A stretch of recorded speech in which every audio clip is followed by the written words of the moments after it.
I mean, it's just so weird though. Like, there should have been more places off of that strip, or at least they should have tried to move a lot of those places that were playing shows off of that main strip. Yeah. Just because it's easier to deal with parking and things like that the further you get away from the strip, and some of the properties would probably be cheaper if you went further off that way. Yeah, or the other way. South First is a little tricky parking wise, but now with Uber, who cares? Yeah. yeah. I mean, for the bands, you need somewhere to leave yourself. One thing's for sure. Bands, if you're thinking about coming to San Jose, I think we have a significantly lower incidence of people busting through windows and stealing shit out of your car than they do in San Francisco or Oakland. Yes. So I hear about it all the time in San Francisco and Oakland. Oh, it's terrifying. When you walk in the bottom of the hill, there's a sign that's like, don't leave anything in your car. Put it all in a bag. We'll hold it for you. Yeah. Doesn't even say hide it. It just says don't leave it in there anymore. Don't leave it. Because they'll just still crack your car open and go Yeah. through it. They don't even care anymore if they see shit in your car or not. Yeah, and Oakland's just as bad. It's a little more civilized in San Jose. Like I mean, it's so weird. I've never had a bad experience yet. I'll throw in yet because it's now bound to happen. It's definitely happening. But I mean, I also know that I'll never go to Burnt Ramen just from all the scary stories of like, I had a friend who had his car broken into, stolen, was brought back, and then broken into again within the same night. Like, someone, like, took... I guess it was some dude who thought it was his car. He broke in. He took the car and, like, drove away to grab something. Came back. And then someone else broke in. And it was just like, holy shit. It's like, yeah, man, I'm going back to another show in a week. I was like, why? That does not sound like fun. Yeah. Just leave the car at home. Take a cab, bud. You know, I get it. Like, it's like... FedEx your shit to the club. It's like this cool, like, super DIY spot to play at, but it's like, I'd now spent money on my gear. No. Yeah, I know. I'm not going to do that. Yeah. It's time to find a no longer in use armored truck and use it as a band vehicle. Oh, yeah. Here you Either go. that or got to go inconspicuous, right? This is because we need something at some point here. We're going to need something, and I'm trying to think of, like, what could you get that's not going to be immediately tagged as a band van? I'm not doing a white cargo van for sure because you're just asking to get broken into. Even U-Haul vans are now starting to get hit because the people know that bands use those. Yeah.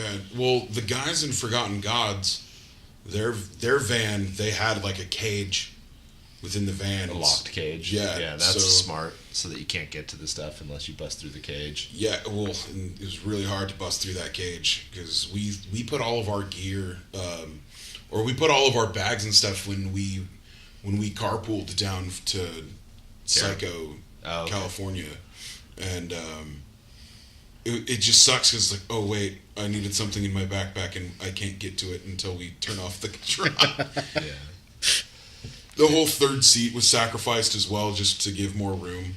But, like, definitely that thing works if you're a three-piece, that style of cage. But, like, with us being a five-piece, we wouldn't be able to do that in a panel van. Yeah, we need to find something. We need to figure something out, and it has to be inconspicuous because it's scary, man. I mean, you just hear nonstop. Trailer stolen, van broken into, all our gear stolen.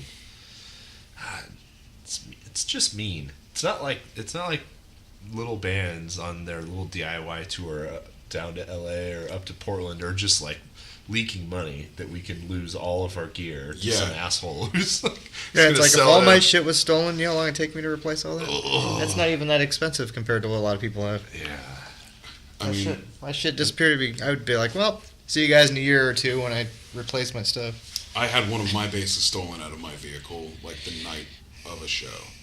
I was so fucking pissed. Because, like, now, like, it was already kind of a hard-to-find bass. I had this company, Kawhi. Yeah. Oh, I remember Kawhi. Showcase was selling, like, in their consignment shop what was their high-end bass, which was pretty much a Japanese copy of the Stanley Clark Alembic. Yep, I remember that one. It was pretty rad looking. It had gold hardware. Like, it was it was kind of like all foggy and stuff, but like it had all the natural wood look, and it was so rad. It was active, super active, because each pickup had its own preamp, so it was like an 18 volt like setup, and the thing just sounded killer. I could do, and at the time I was just doing funk and stoner metal. No, I wasn't doing Down and Dirty anymore, but I used that bass when I was doing Down and Dirty, and it was a good, like, sturdy bass compared to my Warwick as well. So those are my two tried and trues. And then, yeah, the night that we were going to do a crop burner show at the back bar, someone broke into my car and took my bass. I was so pissed. That sucks. I was pissed. I remember that night too. You were just like, somebody broke into my I was like, holy fuck. I came into work late because I had to go back. Like, I looked all around my house. I called up so many different pawn shops. I called up all my music store friends. Was like, hey, you guys know that what my basses look like? Someone stole my bass. No. They're like, fuck. It never resurfaced. That's the shit Never part. resurfaced. My dad'll ask me like every 6 months, any sign of that bass? No, dude. Thanks, Dad. It was probably like sold at a flea market. Yeah, for $50. That's the worst In thing. Mexico. Is Yeah. they sell it off for pennies on the dollar. And Here, if you need, if you're gonna steal my bass and then sell it for $100, here's $100. Yeah, dude. Just go away. yeah, because Give me the option. Leave a note. Say, leave $100 at this spot, and I'll leave your bass there in an hour. And what's great is like I It's knew ransomware. Yeah. In real life. I knew all the little quirks on that thing. So if I did find it, I would go to that spot, like look at it. I would ask to see who's selling it, and I would beat the shit out of them with the bass. Yeah. And it would still be fine. and I'd be like, you took my bass. I need to know why, and I'm taking this back. Or you strike it rich, and then you go to Showcase and buy the actual Stanley Clark Alembic. That's in the back room. Oh yeah. So it's only what, 10 grand, 8, something like that. I would just be on reverb all day. That's that car loan equipment base. Yeah. If I can go to a bank, get a loan so you can buy it. Holy shit. Yeah, I remember the basses that I pined over when I was a teenager, man. I wanted a Warwick Dolphin so bad. Those things are rad. Yeah. So hard to find. I know, really hard to find. I never even owned a Warwick. It's one of these days I'll have to give one a shot. I love they do all the guy from Scale of the Summit, I think, was playing a Warwick with the light up fretboard, and yeah, you can do all that crazy stuff. It was pretty sweet. Do you know Jeff? I'm gonna butcher his name.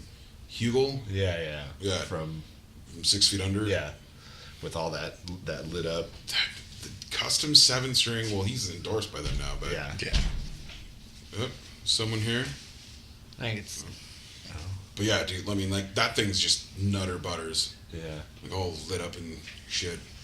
Yeah, I have enough lit up gear now. At least my basses can just be playing good old Fender Jazz. Yeah. Yeah, after playing everything for so long, I always just go back to a jazz. I don't know, something just feels right about them.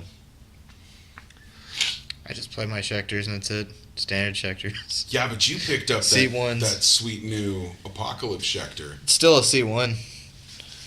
It's a C1 body with the Apocalypse pickups in it. Yeah, but it's still sweet. I'm excited because somebody's actually here. Roll up door. I would like a bass that's significantly Couldn't tell if more it was metal, skip or half a like skip. a crazy shape or They get weird and awkward. yeah. There's a Jeff here that's not already here. Jeff And we have number an 2, additional Jeff. second Jeff. Big Jeff. Well, maybe. What's going on, man? Both roughly large. That's true. We're talking about height for anybody out there who's listening. No, we're all naked. Yep. Back to throwing cheeseburgers. Let's go back to that conversation. This podcast knows that's true. So. Yeah. But yeah, I mean, I still have a list of bases. Yeah, your that dream list. Yeah. And All right, what's on it? Okay, I want to own one of those Ampeg Dan Armstrong basses. Yep. Whether it be fretless or It's not. like the Bass Nerd podcast. Now it is. It is now. Shut up, Jeff. You were late. Fuck face. It's not This is the only bass you get to talk about is the one down here. I want to own a Guild 302B. That would be pretty sweet. Yep. I'd love to own another higher end Warwick, just because, kind of like you were saying with your jazz basses, like every bass that I play on, it's still just like, this isn't my Warwick. It's not my Warwick. But I've beaten the shit out of my Warwick, and I shouldn't be playing it anymore. Yeah. Like my back pickup, like the post, the pickup is falling out because I've slapped it out of its shell. You slapped the pickup out of your guitar. I'd like to own an RD bass just because they're big and weird. Yeah. Hi, Skip. Skip is also here. Just roll that chair and make the noise. It'll be Trying over. to be polite. Why start now? What else? What else was there? So how much money is that? Oh God. 30 grand. 30, 40 grand. Oh, when we were touring down in Southern California, I went into Base San Diego. Yeah. Like, definitely, if you go down south, take the extra time to go into the shop. I played in, like, the 40 minutes I was there, I think I counted about $60,000 worth of basses. Jesus. There wasn't a thing in that shop under $3,000. So are you just going to regress and just buy a new Warwick? It's never Next. a bad choice. Probably someday. Yeah. Just going to say fuck it with all these other off-brands you've been jumping out to and Well, I mean, and that's go back the to your problem. Warwick. Like a lot of these other basses, like no one has these, so I'm just gonna order it and make payments on it and just deal with it. Yeah. But I mean, I've always wanted to own a Modulus, so now I own a Modulus. Now you do. Thank you, You're welcome. Jeff. Another bass? No. The black. Jeff's the guy who I bought the Modulus from. Bass whore. I know. The What's wrong Modulus, with that's that? the one you got after Len was already gone. But Yeah. Yeah, because I was trying to remember when we were talking about the last time, and I was confused with the other one. The Modulus is the one you got after Len was already Yeah. gone. I always wanted to own either a Modulus or a Zon bass, Zon. probably both. The graphite. But yeah, like especially a right-handed version, but the one that the dude from Intronaut has. Yeah. So like on Craigslist, there's this dude who kind of like built his own version of that Zon, and he was selling it, and I bought it off of him, and I had it for a couple of years, and I needed to pay my bills. And I just wasn't. You guys remember that one? The i.e. Sweet's gambling debts got up there. Shut up. Well, there were some little What happens things in wrong Vegas, with it. Skip? There were, what happens in Eastside San Jose stays in Eastside San Jose. Snitches get stitches. But no, it was. You guys remember that? I've used it on like when we were first practicing together. Yeah. Yeah, this guy, he was a, he did woodworking on the side, and he made this nice ass mahogany neck with or mahogany body with kind of a flame top mahogany, and then just the neck was from this graphite company out of Portland called Moses. Huh. It was pretty sweet, but the A string kept popping out of the nut, and so instead of getting that thing fixed as well, I just stopped playing it, and then I would play it every once in a while, and the A string would still pop out and be like, "Argh!" And then as I was trying to sell it off to pay my bills, my buddy Trey, who owns Tap Tempo, he just drilled one of those little stupid, string holders down onto it, and it was just fine. And I was like, oh, maybe I want to keep this. No, I already said I was going to sell it. I have too much stuff. And that thing was sold in 3 days. Really? Yeah, because they knew they didn't need to do that. 3 days after their 30-day hold, but they were like, we know you didn't steal this because we know the story of how you got this thing. I was like, yeah, I don't like stealing shit. Yeah. Yeah, so those things, Zons start at what, 2 or 2,500? Probably. So that Dan Was Armstrong's. was it fretless? No, it wasn't fretless. It was fretted.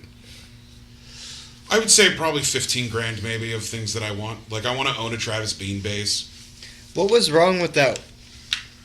Was it the bass or was it your strap? The one that you kept having the strap fall off while you were playing on stage. The strap would just constantly drop off at the bottom of it, and you'd be standing there trying to hold it and slap it. One of your basses kept doing that. Oh, that's the Warwick. Okay. Among many other problems. Yeah. I mean, like that is my workhorse. I've had it for so long. Beat the shit out of that thing. Yeah, I mean, I have it tattooed on me. Like, I mean, because I could go back and probably find the video, but I even have video where you're holding it with one hand trying to do stuff, and I'm like, oh, dude, that happened all the time in Down and Dirty and in Shed. Like, my gut would just be a suction cup, and it would just stay there. And I was like, while playing, sweat and air, sweating just so holding much on to it. that I would just be playing, and then there would even be parts where it's like, I'm gonna make this look cool, and just like hold it out into the audience and just play like that, just holding on to the headstock, and people were like, what the shit? And then I wouldn't play, and then I would throw the strap back on. look at how cool I am, even though you don't know this is a I'm necessity. a bumbling drunk idiot on stage. Watch me go. Oh, goodness. And now we have Skip for that. Well, I'm a swan, sir. A backward swan. Graceful. that all you got? That's all I got. Just a swan. Beautiful, graceful swan on stage. So are you part of one of the creators of Heavy San Jose? Yeah. So Heavy San Jose is me and my buddy JD, who's at most of our shows. He spent about 10 years in Salt Lake City running a promotion, hardcore, punk, metal. So he has like large scale promotion experience, 5,000 person events. Wow.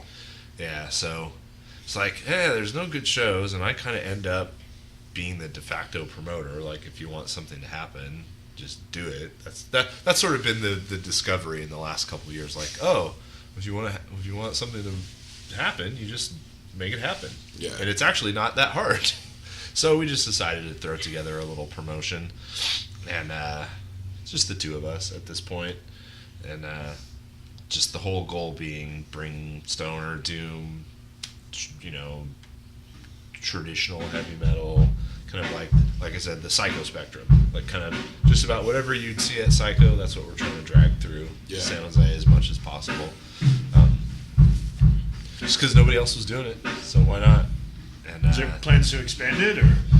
I would love to. I mean, shit, Evan, who runs Psychos, is a rich man now off of promoting those kinds of bands, and we certainly have the connections and the people and the resources. I don't know if there's room in the market for another one of that size, but we certainly could do. We did that Beers in Hell event at Johnny's last year. Yeah, that was and cool. so if you think about, a dive like Johnny's that holds 200 people, if you're lucky, he did his biggest, even though he's closed now, he did his biggest bar total of the year that day. He never sold more booze than he sold that day, which was killer. Very cool. And between the ticket pre-sales and the door, we brought in like close to $4,000 in tickets and merch stuff for a fucking Johnny V's show. That's excellent. We had 11 bands. Nobody walked out of there with less than like $275, and a few walked out with more. That's cool. Because we had a few bands with guarantees, small guarantees, but still, we need $150 if we're going to drive up there and gas money, basically. Right.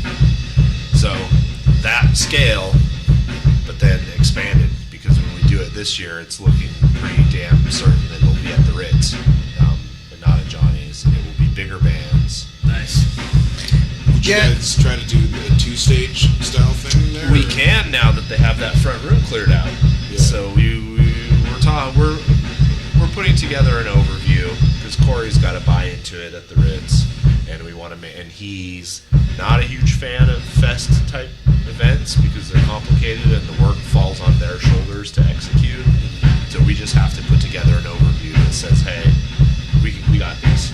We can do this. It's not going to stress you out anymore. All it's going to do is bring more people time you open until the time the last band plays, which is ultimately what, but I mean, their reputation, I think, is really important. He's trying to run a cool place that people say good things about, that good bands want to come to and play. So if you put a shit show together, nobody wants to show up. So just the onus is on us. We're so professional here. Yeah. Won't make too much of a difference, but No. a little bit. To just convince them that we can put a nicely organized show together and it will be smooth. And I mean, the list of bands that we already have tentative yes responses from is pretty fucking ridiculous.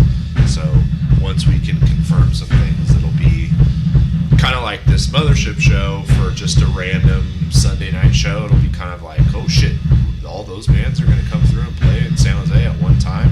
That's awesome. That's an event. We want to be there. So, but yeah, do front room stuff. Like, here's my dream. I'll throw it out there. That front room's great for small, like for two pieces. There are a bunch of those floating around. You're talking about where the pool table is? It's gone now, and they do shows there on weeknights. Ah, Yeah, okay. small. They close the whole back room off and do shows up front.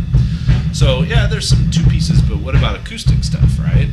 Well, who's been known to go around and do random acoustic sets? Well, Scott Kelly from Neurosis just did an entire small venue acoustic tour. So what if we had bitchin' bands in the back, and then oh by the way, Scott Kelly's going to play a set in the front room. Yeah, Scott Kelly's been doing that. Buzz Osborne's done it. Buzz will do it. Yeah. And it's like, hey Scott, you're just up in Oakland. Here's all these bands that are playing. You want to just come down and throw down a half hour or 40-minute acoustic set in the middle of it?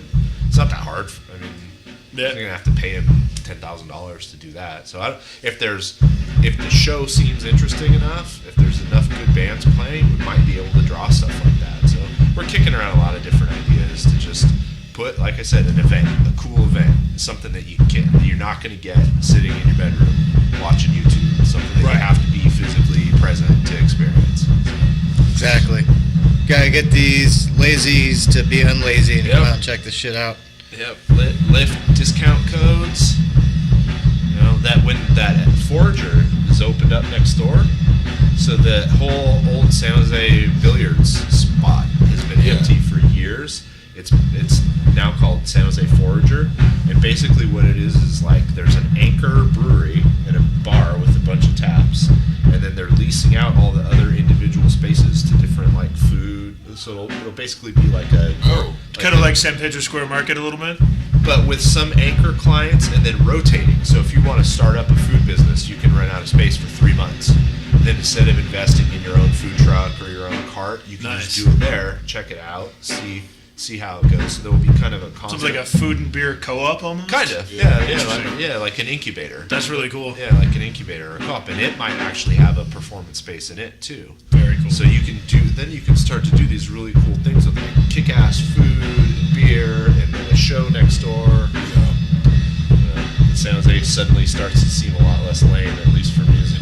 Yeah, that'll definitely be rad. Yeah, for sure. I want to take over Heroes. That's what I want to do. I think that would be an amazing. Have you guys been inside there? The comic book shop? The martial arts gym that's across the street and about 4 doors down. For the fall sofa last year, they actually opened it up and had bands playing there. And it's just a big open rectangular room. It's like a dojo. Right? Yeah, it's glass on both sides.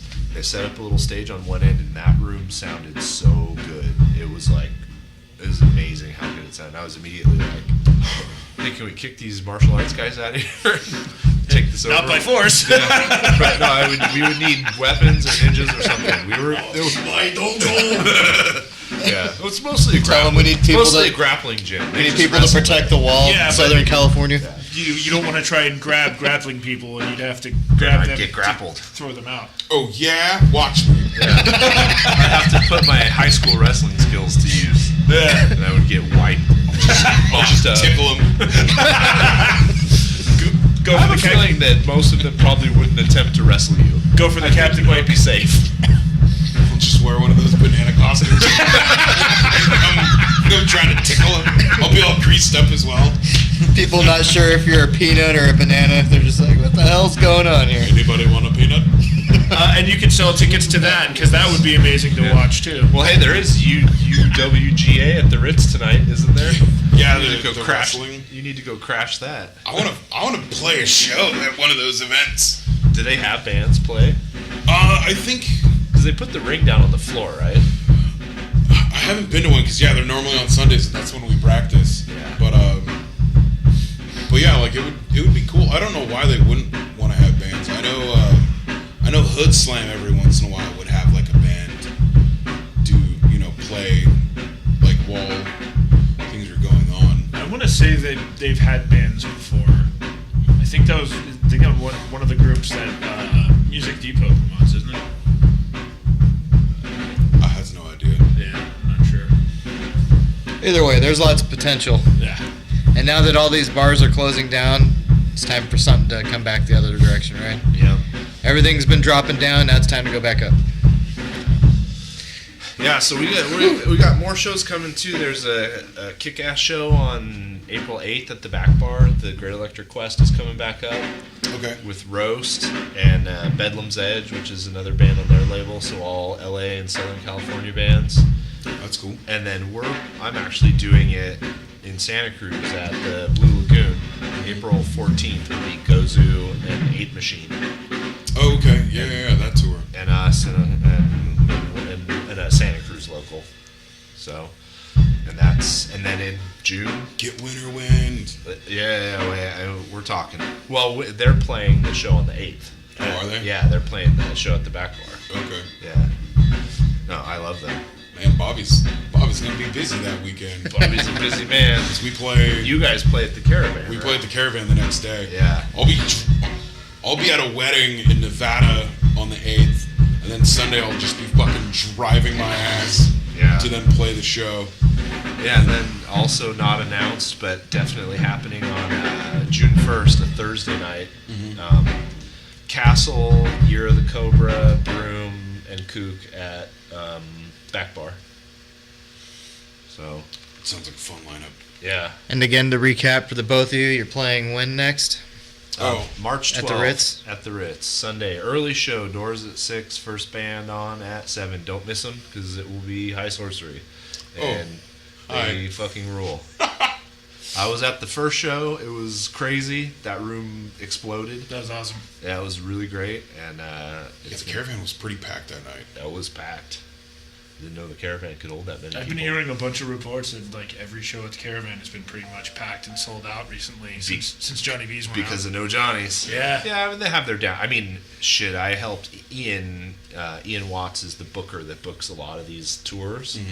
And I helped him place a band from San Diego called Lord Howler Friday night, this coming Friday, so March 3rd, Yeah. at the Caravan.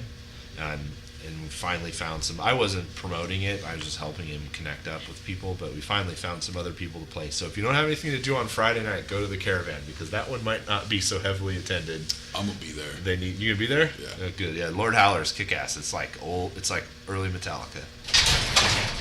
Oh my God, somebody's breaking in. All right. Oh, that's him. Yeah. And Skip. You apologize when you make more noise. Sorry. He said it was okay. Skip, do you have anything to promote? Yep. Just my beautiful, beautiful face. Yeah, but And no your one can swan see hood? it. Well, they can imagine it. It's face for radio. Picture the back of a swan. That's right. The underside, really. The undercarriage. That picks up all the mud and dirt off the floor. Skip the swan's ass. Oh my god. How about you, Jeff? Do you got anything? I just let them go. I blame them entirely. You got anything else you wanted to add in, or? No, just the same stuff. Evil Highway Tour, Wolfsnake Sun, and Hollow Illusion starts on March 16th, and the last show is on April 1st at the Phoenix in Petaluma. And Len is here. You got anything, Len? You wanna No, add I in? got nothing. He's got nothing. He's just waiting for us to get our shit together so we can Practice. talk about our next show at some point in the future. So, and that, anybody else have anything, or we all No, good? thanks for having me. All Thanks for right. coming on, Jeff, and talking about the show. And other stuff in heavy San Jose. Music We're not very Anonymous over structured here. here at all. Yeah. Actually, one other thing. Keep your eyes out. The Metro is doing an article about the show. They interviewed Kelly and Kyle from Mothership. Okay. They interviewed Trevor from Beastmaker, and then they interviewed True Farms, who's the cannabis oil company that helps us fund a lot of these shows. Kind of about the relationship between weed and heavy music throughout history. Trevor's dad was Bill Church, who is Montrose and Sammy Hagar's bass player. Okay. And I think he said his mom owned a pot farm. So he's kind of like the epicenter of all of that. But I mean, clearly it's a thing that goes together, like peanut butter and honey, or whatever pair of things you like together. I wouldn't mind doing a podcast on all that subject. That'd be nice. Yeah, and True's been super cool. I mean, they're just that bands come into town. They show me a card. I give them. They get weed. They get vape pens. They get paid, and then True gives us some money to help support the shows. So it's been awesome. Fantastic. Yeah, right. Yeah. Fuck yeah. That's a big old shit-eating grin on Justin's face. Yeah. See, Sponsors Justin, I make think the we were world both go thinking, round. I want to do that. Justin just wants the weed and the pins. I just want the money. Yeah? Because I would use that to buy my medicine? Duh. Indeed. Okay. I Gotta like get our to- medicines. I like to now get We a just- little bit high before I play because I become a nervous Nelly all the time. It's annoying. Like even so at the Phoenix Theater, I didn't get stoned before we played, and I'm just shaking, and that stuff's like so fast when you're playing. It's like, I'm not used to playing this fast. Oh my god, oh my god, oh my god, oh my god. Yeah. And then, yeah, as cool as it was, the sound check didn't help us, and I couldn't hear myself, but everyone else could hear me, and I guess people in the crowd could hear me, but I'm standing like right next to the monitor, and I'm like, Can't hear anything. everyone else is rocking out, but I'm just trying to be able to hear myself. But whatever, I'm just gonna look at the drummer and be like, okay, I know where I am. But other than that, it was a fun show. There's video. Yeah, there's video. I watched a couple of it, and I was like, there we go. Yep, he's doing Justin on stage. There he is. He's still there. Yeah, I'm not as jumping around just because I couldn't hear myself. Yeah, that's the worst, man. When you're just like, God, if I move from the spot, Yeah. I'm not going to be able to hear anything, and it's going to be a shit show. It was also cold as balls on that stage because it's so huge. See, I wish I did some form of like drugs or drinking like a normal person No, can. no. Because I can't. And here's You're the reason weird why. enough. Yeah. As a potential role model, Okay. I advocate this. Yeah. Because As a spokesman, I say no. yeah, and I mean it's just like I can barely drink a beer and I'm already like, I'm like, all right. I can imagine like if I smoked at all with anybody who's like, oh, I just keep doing this. This is what we do. And blah, blah, blah. Like I would get on stage and I'd be like, I can't hear myself, and I'd be like, oh, I'm not plugged in. Fuck, and everybody else is playing and I'm just standing there. It's just it would be no good. I wouldn't be able to function properly. Yeah, you really don't need drugs. No. Yeah, I wouldn't do it because I would imagine I would probably just hear the song in my head. Like I wouldn't be performing anywhere near what it was supposed to be, but it would sound perfect in my mind. Oh, I've been there. I sound so good, and my pants are off. This is amazing. Because I do that, like when I'm not playing, without drugs, I can do that. And I just think if I were high, I would go. Oh, Family Guy episode where Lois You start to wander do for a little sure. band together. It sounds great until they sober up. Yeah. Oh, yeah. It's just like crap. Oh, it's smart to try it out in practice, and then record practice, and then go back and listen to it. You realize you And should never do that hear the again. difference. But I mean, it goes both ways, though. I'll tell you. I don't usually smoke or drink and play. I like to play straight. But people in my band are not like that, and they do some amazing shit. Some shit that you never thought that was going to come out of them, and it's part of it is just that accessing a different part of their brain, or like not being consciously there. Yeah, the judgmental aspect is gone. Yeah, it's just Stop worrying. Yeah, not at all. And Just then every let once it in a while rip. you have to go like, hey, Yeah. come on, we're like 2 minutes later in the song right now. Oh, sorry. See, that's like what we used to have with Multi. If Multi came in and he smoked before we played, he would play the songs too slow. If he came in and he had a Red Bull, he would play them too fast. So I was like, dude, you have to do both. So that Yeah, Go down a Red Bull. Neither or both. Yeah. Get a nice Here- medium balance. Here is an edible coffee bean. That shit, I'm just like, dude, why are you trying to Four Loko my eye? Like, I don't need that. Like, chocolate covered weed coffee bean. It's like, you're insane. I need to do something right now, and I'm paranoid. Yeah. Yeah, that's like an upper and a downer at the same time. Yeah. Oh, you mean you just want me to be this? Okay. But, our first show, I posted the video on our page. Fucking, where Joe was high as balls that show, right? Joe's high for every shit. Yeah. He's I mean, referring like, to most of the shit. pictures of him playing, his eyes are like closed, Just his so mouth glazed is over. smiling, and he's just Yeah. like, yeah. So there's video footage from like the first band that Len and I were in, our first show at this place called Rockstock. This fucking Shrek looking mullet dude kept trying to kick us off. Joe completely just brain farted and forgot the guitar part and just kind of like stood there like, and the camera was just stuck on him. They didn't move the camera. It's just like, and saw Documenting that his failure. the camera was on him. He's like, just started. I'm gonna go over here. Yeah, I encourage that though. I mean, if you have a good rhythm section, especially, Yeah. why not let the melodic instruments just kind of like do their thing? Because if we can always pull it back together, Yeah. or keep playing without them because they're really not necessary, then there's more freedom to experiment. I don't know. We do that a lot. You know, Yeah. Carl does that a lot, where he knows we're there. And his brain is not like most people's brains, and the way he plays music, the way he plays guitar is not like anybody else I've ever played with. So it's really beneficial to let him wander and like find things, and then we can see like, okay, Carl's coming back to us now. All right, so now it's time to move on. See, I feel like everybody describes my guitar playing like that, but it's usually not in the positive sense. They're always like, fucking son of a bitch. Yep. Like, hey, Your words. play that slower, please. Or the same way. Or Yeah. in a time signature that exists Yeah, in is reality. Is this in 7/8, 9/13, or 16/14? Just let me know which it is, and I'll play it. I don't like my time signatures defined, please. Yeah.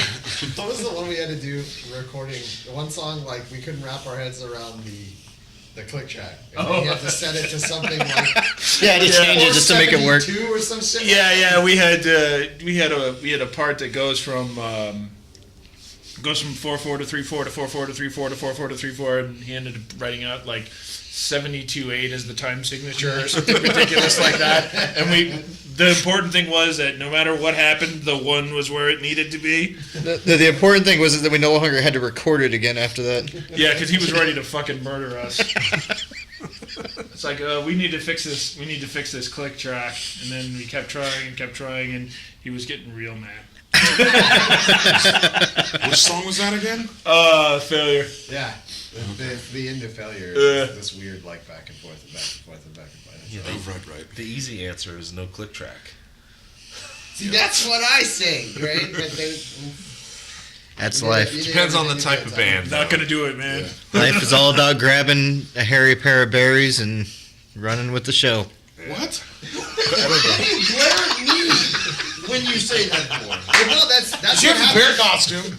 That's what happened when I recorded the drum tracks for SI. Is that he was sitting there trying to give me a click track, and it was driving me nuts. And I finally told him to turn it off, and I nailed it. And he was like, "I don't know how you do that, but okay, never mind." It's the, I can say it's the Russian dragon, man. I can say why you can do it without the click track. Why? You know, You're a son of a bitch. You're too talented. because you're black. I knew that's where he was going with it. I was just waiting for him to say it. Second, and I was like, okay. I know what he's thinking. I just wanted to say it out loud. Yeah, Expressed What- by our what- bass what- player may or may not represent. I think it represents our wrong with it? band.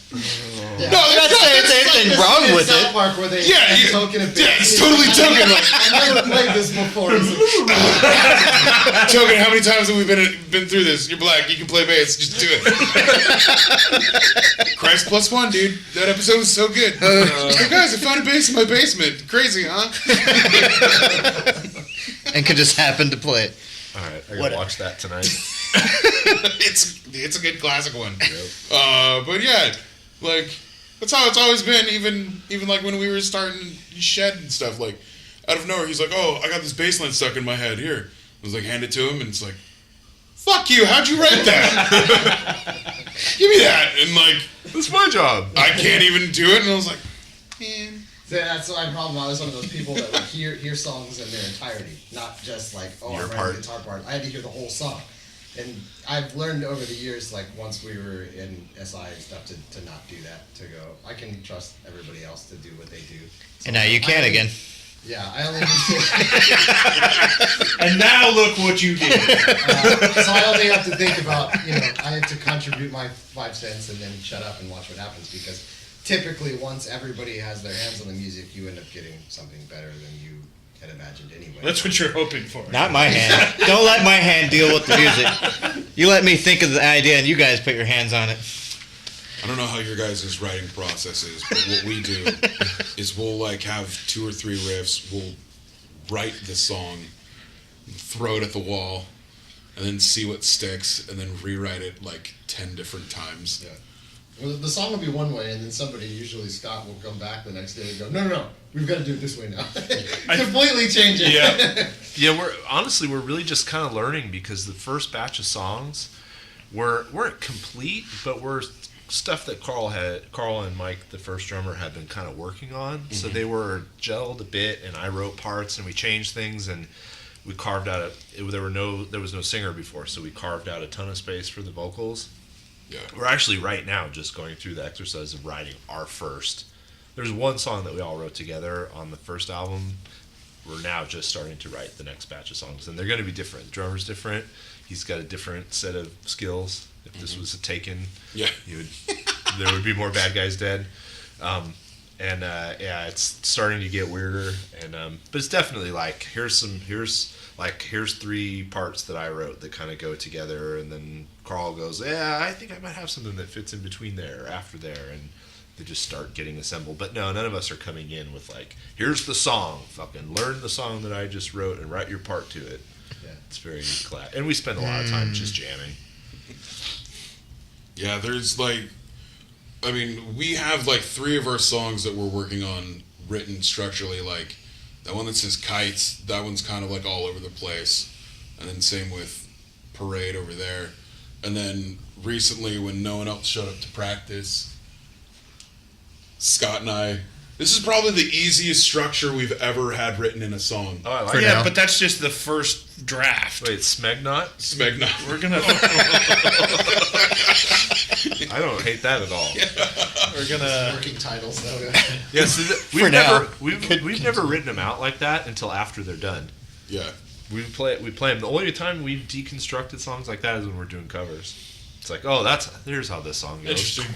It's mainly for us to remember how it goes. Yeah, it's a necessity for just We that just little we just portion of record. it. We just always record, and like I have this little. We don't even set up a Zoom or anything. I have a little recorder on here, and it records wave, and then it auto converts to MP3 and has a little plugin that uploads to Dropbox. So like, Yeah, that's before I even get in the car on the way home, it's like, there it is. There's what we did. And then we'll build on that next week, and everybody listens to it, and we go from there. That's been the most amazing thing, is all this new sweet ass technology. Yeah. Makes it definitely easier. But still, sometimes everybody listens to the songs and they get home and go, I don't know what part is what. Yeah. So we just kind of like easily have it written there. definitely Like, writing it on the board works for us for Yeah. sure. We will have to try that. That would keep us more organized. like And it helps these guys. Like when they're writing lyrics, it helps them kind of define like where they want to shove things and how Yeah. long they can shove it in there for. Yeah. It helps them. What? You thinking I about? have to. I wonder, is it subconscious or does he go for it? a little bit of column A, a little bit Yeah. of column B. Harry Berry's, Oh, bud. man. Harry Berry's. No, it was pretty funny. In one of the earlier incarnations of the band, singer that we were working with at the time, we were instrumental at first, and we brought him in, and it's like, all right, where's the chorus in this song? And I said, well, depending on your outlook, there's either 2 or none. And he was like, I don't know what to do with this shit. Oh, that's it. We're definitely in this second set of songs going to follow the Dave Grohl school of songwriting for success, which is start with the chorus every time. Every great hit rock and roll song jumps right into the chorus. It's totally not. It doesn't make sense at all. But you go back and start listening to them. It's like, because then it's like sing along right from the jump. If you're trying to write something catchy, we're not actually going to do that. But we don't really write traditional choruses either. So I don't know. It's just not a thing that we do. And I know this next batch of songs is going to be way more fucking complicated than the first batch. And the first batch is already kind of weird. But that's Carl doesn't write anything in 4/4, and like any riff that he writes.